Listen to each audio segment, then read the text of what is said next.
HOA Karen completely lost it when she saw my brand new Rolls-Royce in the driveway. She called the cops, claimed it was stolen, and by the next day, I was in handcuffs. I'd worked for over 20 years to afford my dream car, a sleek silver Rolls-Royce Phantom. The day it arrived, I parked it proudly in my driveway, right outside my house in our peaceful HOA community. Not even an hour later, I found a violation slip taped to my front door, excessively flashy vehicle. Then came Karen, storming up my walkway, yelling that I was ruining the neighborhood's modest image. But she was just getting warmed up. The next morning, I stepped outside to grab my mail and saw a small group of neighbors standing around my driveway, whispering. Karen was pacing nearby, phone to her ear, speaking loudly enough for everyone to hear. Yes, I'm sure it's stolen. There's no way he owns that car. Minutes later, two sheriff cruisers pulled up. An officer approached me and said they'd received a call about a suspicious vehicle possibly linked to fraud. I thought it was some mistake until I noticed Karen grinning in the background. I calmly handed over my registration, insurance, and ID. But Karen wasn't done. She told the officers, "He doesn't even fit in this neighborhood. He must be lying."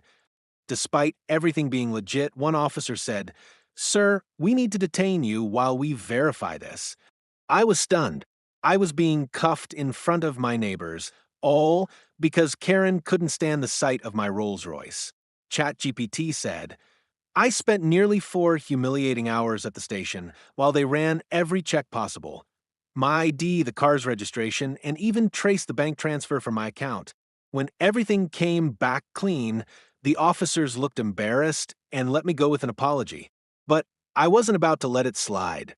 I filed an official complaint for false reporting and targeted harassment. 2 weeks later, Karen was slapped with a fine and served legal papers warning her that any future false reports could lead to criminal charges. Since then, she hasn't looked me in the eye once. And my Rolls-Royce? It's still sitting right there in my driveway, shining brighter than ever. Karen learned the hard way. You can't arrest success, and you definitely can't silence someone just because their dreams are louder than your insecurities. And if you think that was outrageous, just wait until you hear what Karen did when someone dared to paint their garage door beige.